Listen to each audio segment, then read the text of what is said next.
So let's go from our current location to our roots not far from here. German farmers settled in this area during the 1870s and 80s, near the San Joaquin River at Durham's Ferry. A road marker depicts the area where it all began. Unfortunately, somebody removed the bronze plaque. It read, San Joaquin City. This river town was established in 1849. Pioneers and freight wagons crossed the river nearby at Durham's Ferry, following post roads to the southern mines.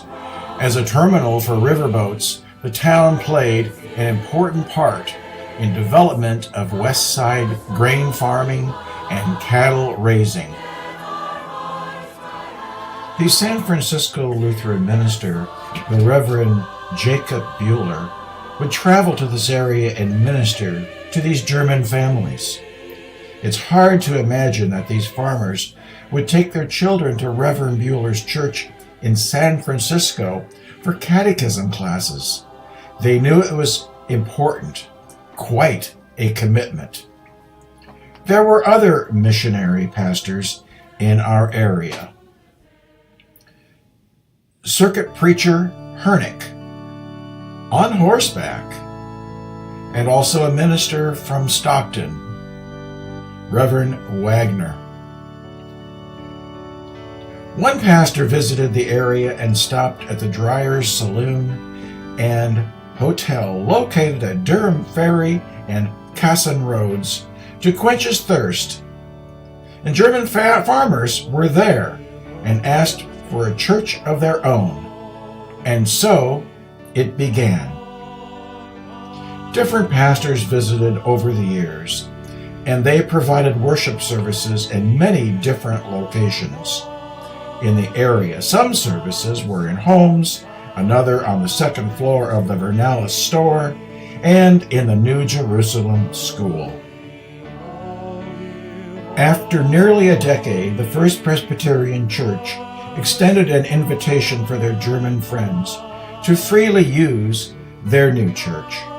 It was located where Tracy's main downtown fire station is today. While using the Presbyterian Church, the Reverend Otto Kitzman became the first resident pastor for Tracy and Newman families. Newman is 40 miles south of Tracy. After months of ministering, he proposed a constitution, and it was adopted on January 31st, 1892. St. Paul's Lutheran Church became real at that moment 125 years ago.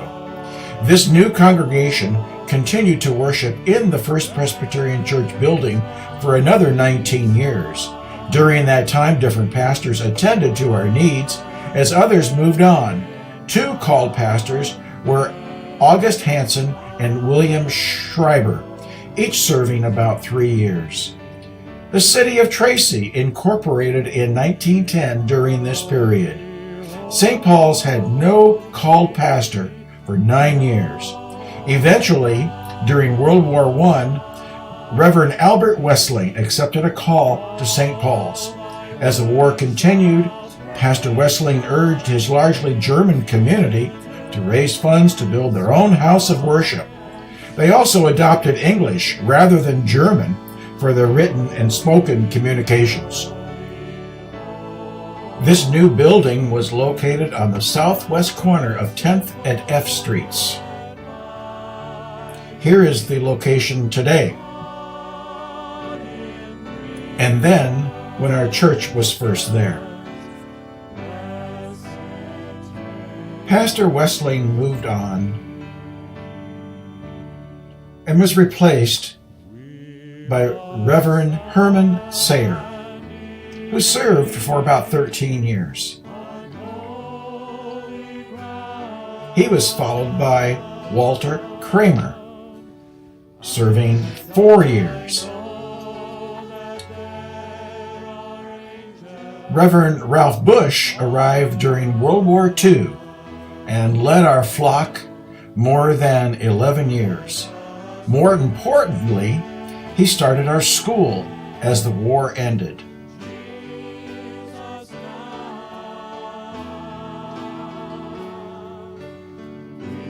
Our first teacher was Rosa Bush, the pastor's wife. In 1950, Mr. Melvin Kieschnick became the school's principal. In 1954, Reverend Conrad Coiner became our pastor and served us for 15 years. He was a visionary and saw the need for expansion and more property. He encouraged a fundraiser and eventually achieved donations totaling $80,000. They purchased our current land, which was an open field. Then the move began. The church was physically moved to its current location.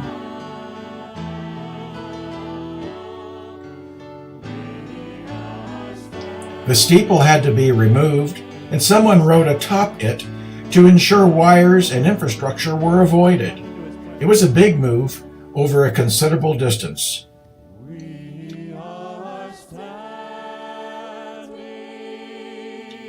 But here is a photo once in place, and shrubbery was growing around it. Not long after the move, we acquired a loan with our district's church extension fund and started construction on a new, larger house of worship. The church we are in today was finished and dedicated on July 24th, 1966. That was 50 years ago. Walter Warman became our pastor in 1968, serving 8 years. He was followed by Pastor David Atrops. When he departed St. Paul's in 1980, our church sponsored a vicar, Michael Birnbaum. Following his vicarship, he became our senior pastor. Pastor Birnbaum saw a need and helped secure funding for a multi-ministry building that included a gymnasium. This building was used to start our preschool in 1987, headed by Mrs. Shirley Menk. Pastor Birnbaum accepted a call to Texas in 1991, and in 1992, Reverend Ed Kruger became our senior pastor. Here's a short clip of him telling the story of our stained glass window. I'm up here, up in the balcony. Hello, everybody. Well, do you know that we here at St. Paul's have our own stained glass window? I imagine some of you have not paid much attention to it, but I'm up here in the balcony because I'm up here by the stained glass window, and I just would like to briefly show you the stained glass window we have this morning for a moment.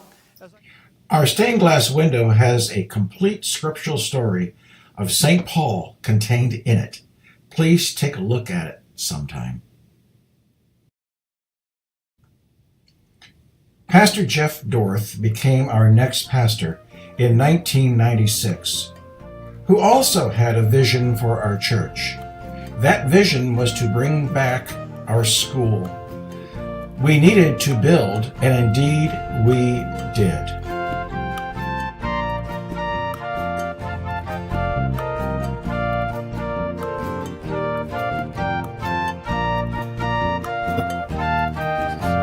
We have a dedicated preschool area, and then the elementary school,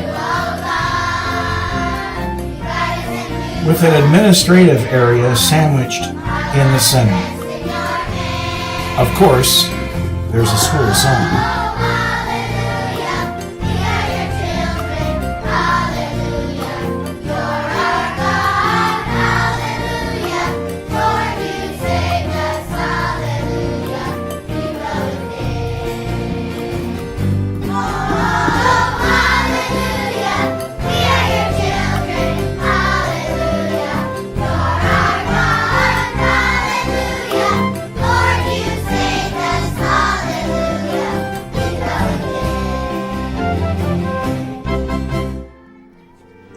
Following more than a 2-year vacancy, Pastor Calvin Watzig accepted our call to be our spiritual shepherd and remains so to this day.